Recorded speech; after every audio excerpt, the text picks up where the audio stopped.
Hai, selamat pagi. Saya lagi di Marina Bay. Ya, lihat latar belakangnya ada CBD Singapura. Ini hari ke 5 hari di Singapura. Kemarin saya sudah keliling Singapura lebih kepada tempat wisata alam ya, di mana saya ingin banget Indonesia punya wisata alam yang ramah disabilitas. Ya, pertama kali itu saya kemarin ke apa namanya ya, eh, Sengkang dan Punggol. Itu ternyata itu kan memang arah ke kawasan apartemen baru ya, eh, klaster-klaster baru dari pemerintah, dan sebagian besar itu untuk mengambil pasar untuk anak-anak muda. Jadi desainnya oke banget, dan itu satu kawasan itu Sengkang dan Punggol itu sampai ratusan tower. Kemarin saya pernah nulis tentang Punggol, itu lebih dari 150 tower, di mana kalau anggaplah satu lantai itu 20 10 keluarga atau unit, itu satu tower sampai 30 lantai, itu aja berapa ribu uh, uh, warga Singapura yang bisa menempati tempat tinggal yang enak dan nyaman di Punggol. Dan ternyata Sengkang pun sama. Dan selain itu bukan hanya tempat tinggalnya, tapi lingkungannya luar biasa. Jadi Punggol tuh lebih baru ya. Itu di tengah-tengah tuh ada hutan kota, ada reservoir. Jadi ada reservoir buatan yang asli juga ada, dan itu kita bisa menyusuri sungai atau reservoir itu dengan desain yang luar biasa. Sengkang pun sama, dengan fasilitas yang luar biasa. Saya akan banyak videoin bagaimana saya bisa keliling Sengkang dan Punggol yang luar biasa. Waktu itu saya di sana ditemani oleh Hartono, salah satu ex mahasiswa saya waktu di UGD Jakarta, kira-kira 10 tahun lalu ya. Jadi ketika dia lulus, dia memang salah satu mahasiswa terpintar dan tinggal di Singapura. Sekarang dia menjadi salah satu asisten profesornya di SIT, Singapore Institute of Technology. Jadi ketika saya kesini, dia menghubungi saya dan saya bisa jalan-jalan di kampus SIT, dan dia juga mengantar saya keliling Sengkang dan Punggol. Bahkan di Sengkang pun saya diantar keliling belusukan unit-unit apartemen. Salah satunya towernya yang sangat dekat dengan salah satu rumah sakit di sana. Nah, dan saya masuk ke rumah sakit itu bukan kayak rumah sakit, gila. Itu kayak mall. Di bawah itu terbuka, dan nggak ada pintu, benar-benar nggak ada pintu. Terus ada beberapa sekat-sekat ruangan, itu baru masuk ya. Tapi itu kesannya tuh bukan kesan rumah sakit. Bahkan Hartono pun di situ selalu lewat rumah sakit ini untuk beli makan pagi, kayak namanya apa ya, roti bakar, telur, kopi atau teh ya. Biasanya dia beli makan pagi di situ. Dan ternyata juga lingkungan itu memang orang pada datang itu bukan ke rumah sakit, tapi untuk makan pagi. Jadi rumah sakitnya tidak sama seperti rumah sakit. Dan baru masuk ke skap itu memang ada tulisan-tulisan rumah sakit, tapi benar-benar bukan seperti rumah sakit. Dan baunya bukan rumah sakit yang bikin kita drop ya, semakin sakit. Oke, setelah itu saya diantar ke unitnya di lantai apa ya, lupa saya, di satu blok. Ke rumah, ketemu istrinya, dan kita ngobrol, dan saya bisa merasakan bagaimana tinggal di rumah. Katanya katanya yang dia beli ini adalah rumah yang paling sederhana, tapi yang paling sederhananya aja itu 90 meter persegi, 3 kamar, dan harganya ya di atas 1 M ya. Gak tahu berapa ya kemarin sih, siapa namanya, si Andri sih yang paling murah tuh 6 M ya, saya nggak tahu deh. Oke. Terus kemudian besoknya saya diantar oleh Andri adalah seorang dulu tuh magang di APL Agung Podomoro Land, terus untuk proyek Central Park barang, tapi jujur saya lupa. Lalu tinggal di Singapura, bekerja di satu konsultan arsitektur di Singapura, dan ini sudah menjadi PR kalau Hartono sudah menjadi presiden. Lalu Andri ini memang kami ketemu 2 kali waktu 2 bulan lalu dia mengantar saya keliling apa ya saya lupa. Tapi yang jelas sekarang ini dia mengantar saya ke daerah Jurong Park, di mana kita bisa mengikuti jalur-jalur pedestrian, di mana kita mengelilingi reservoir Jurong dengan shortage yang luar biasa. Dan habis itu saya diantar ke EUR, jadi Tata Kota Singapura, dan satu presentasinya luar biasa, dan konsep-konsep Singapura semua di blow up di situ, dan saya bisa mengambil banyak konsep yang bisa saya bawa ke Indonesia next. Sebelumnya juga saya diantar oleh Kardi seperti biasa, untuk keliling Bisan, terus Bisan Ang Myoko itu nggak salah ya, itu juga sama hutan kota, dan sampai taman kota, terus keliling sampai hutan kota kira-kira 30 km. Itu juga benar-benar fasilitasnya luar biasa. Jadi ketika saya banyak tanya, mereka dari Kardi juga mengantar saya ketika dari stadium, setelah dia latihan dayung stadium, dia maraton, saya mengikuti dia menyusuri sungai dan reservoir Kalang, terus sampai Barak, pintu air pintu air Sungai Kalang dengan laut. Nah, kita bisa naik ke pintu airnya, lalu langsung ke pompanya, sampai atas itu lewat rem yang berputar, green building itu. Lalu dari situ saya bisa menyusuri sampai Garden Bay, sampai Marina. Lalu dari situ masuklah ke daerah CBD, lalu ke Esplanade Theatre, lalu ke Merlion, Fullerton, terus ke Riverside, lalu ke Clarke Quay, sampai ke Great Walk. Nah, dari situ baru saya pulang ke Jogja. Itu jadi kira-kira dari stadium ke Great World itu 12 km. Jadi waktu sama Hartono di Sengkang dan Pudong itu Punggong itu katanya sekitar 8 kilo. Lalu yang selama di Jurong juga kira-kira 8 kilo. Jadi luar biasa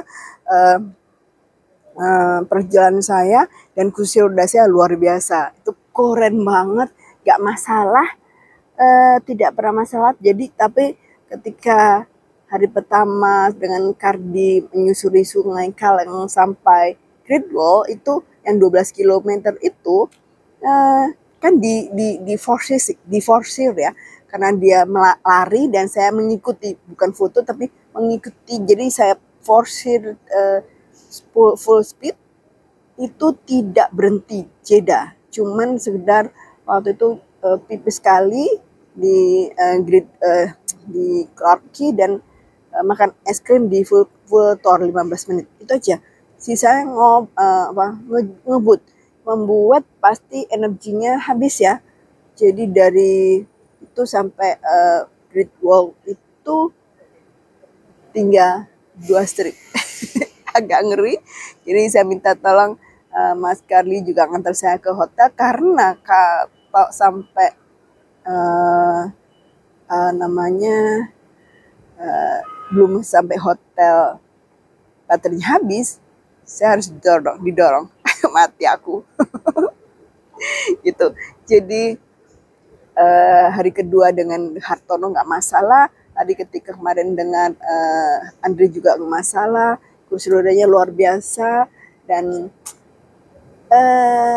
Hartono juga cerita, Andre juga cerita, Kandi juga cerita bahwa Singapura itu dan saya juga lihat di tata kota Singapura bahwa kita bisa keliling Singapura akses banget. Jadi keliling Singapura apalagi lewat jalur-jalur sungai, reservoir, itu sangat akses. Bisa pesawat, bisa sepedaan, karena itu bisa keliling. Jadi Changi terus Pulau Singapura sebagian besar memang masuk busakan dengan di sungai gitu ya. Tapi kadang juga masuk ke pedestrian pinggir jalan, nggak masalah. Tapi yang jelas bisa keliling Singapura dengan kursi roda, dengan jalan kaki, dan dengan sepeda. Aksesibel banget. Jadi memang kalau saya bilang Singapura itu adalah kota inklusi, oke banget. Juga kota ramah disabilitas pasti, yang jelas juga disebut kota aksesibel yang bisa dilewati kursi roda, jalan kaki mesti bisa loncat-loncat ya, sepeda. Ada jalurnya khusus. Dan saya lihat di kantor tata kota memang mereka menyiapkan infrastruktur itu sudah lama banget, tentang bagaimana warga bisa akses tanpa harus banyak mengeluarkan uang. Karena kan walaupun MRT, bis, atau apapun alat transportasi umum itu murah, tapi tetap aja keluar uang, ya kan? Jadi bagaimana pemerintah itu menyiapkan infrastruktur yang bisa memberikan kemanjaan dan kenyamanan warga Singapura untuk hidup. Itu luar biasa.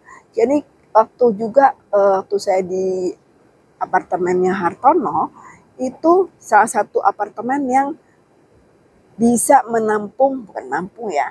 tempat untuk orang-orang tua.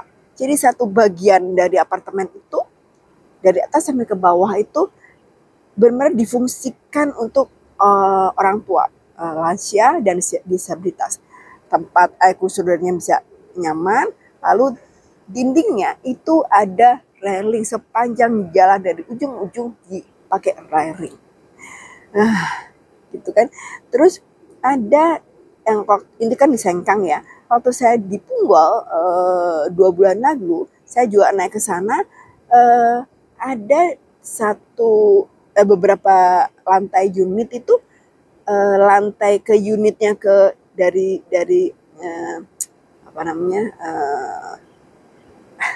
dari luar itu ada beda jeda 10 cm, dan itu bisa diangkat oleh lift. Jadi cuma sekedar 10 cm kan tetap aja sudah nggak bisa naik. Jadi ada tambahan fasilitas untuk bisa mengangkat kursi roda dengan nyaman, dengan alat ya, lift tangga itu. Itu jadi luar biasa. Singapura memanjakan warganya, dan buat saya wow banget.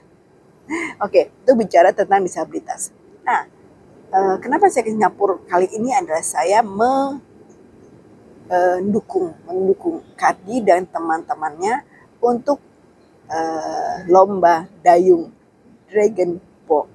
Jadi minggu lalu Sabtu Minggu tuh saya di stadium untuk melihat mereka latihan dan lomba. Itu luar biasa, itu pengalaman yang baru ya, karena di Jakarta pun saya belum pernah melihat lomba dayung. Ini malah di Singapura, di mana memang Kardi memang seorang olahragawan ya. Jadi saya tahu di Facebooknya setiap saat saya lihat, buat saya iri adalah dia mendayung dengan latar belakang CBD atau Marina Bay. Ya ampun, keren banget. Nah, Sabtu Minggu besok juga sama, di sini di reservoir Kalang ini di stadium, dan satu lagi di Sentosa untuk kano. Itu saya akan memang kesini memang khusus untuk Kardi, dan sisanya ya untuk survei disabilitas. Nah, satu lagi kemarin malam itu 2 hari lalu saya tuh kan kejebak hujan di Marina Bay Mall ya. Dan saya keliling-keliling ketemu Theater Sense.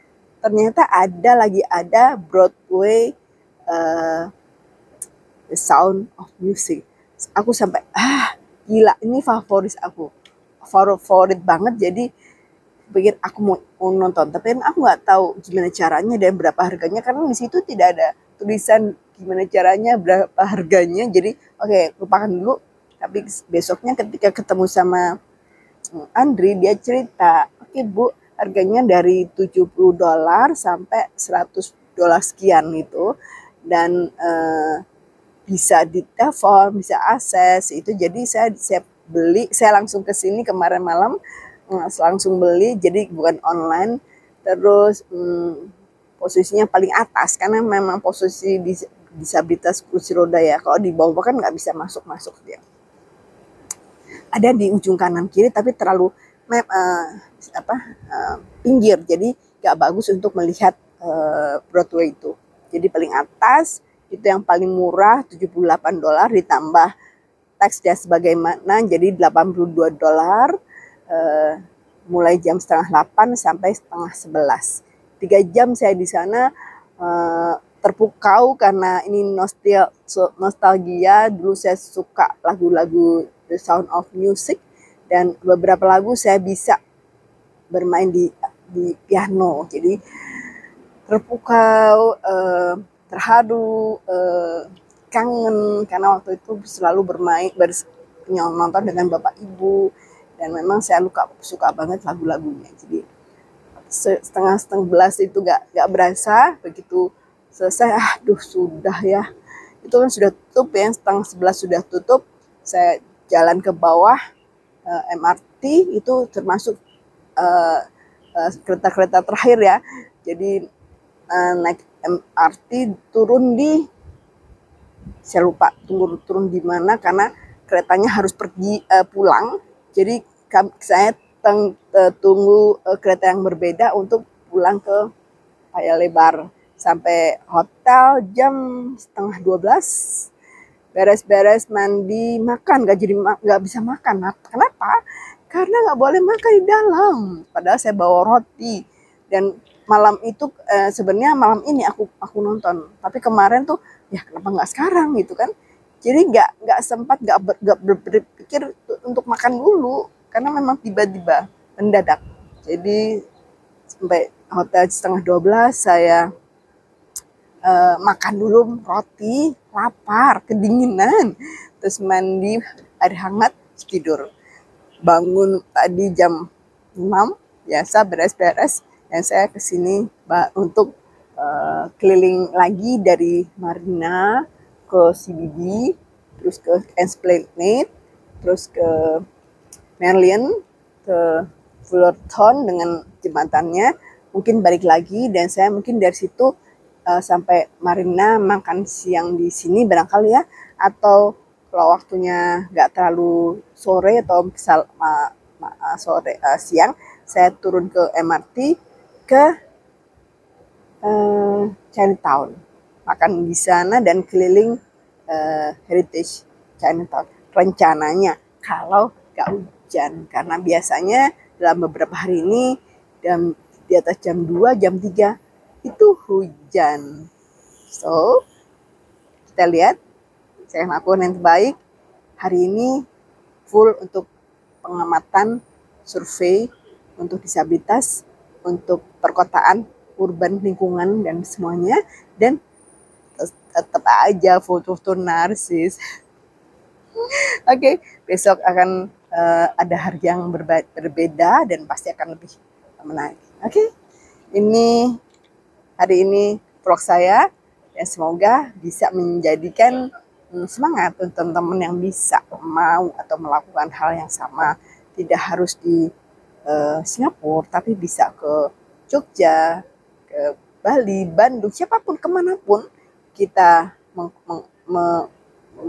mengambil beberapa konsep atau ide dari kita sendiri untuk inspirasi apapun nggak harus seperti saya sebagai arsitek tentang apapun. Oke, ya sudah, itu aja semuanya. Semoga bisa menjadi berkat.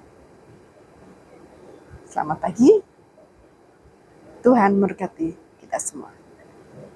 Salam.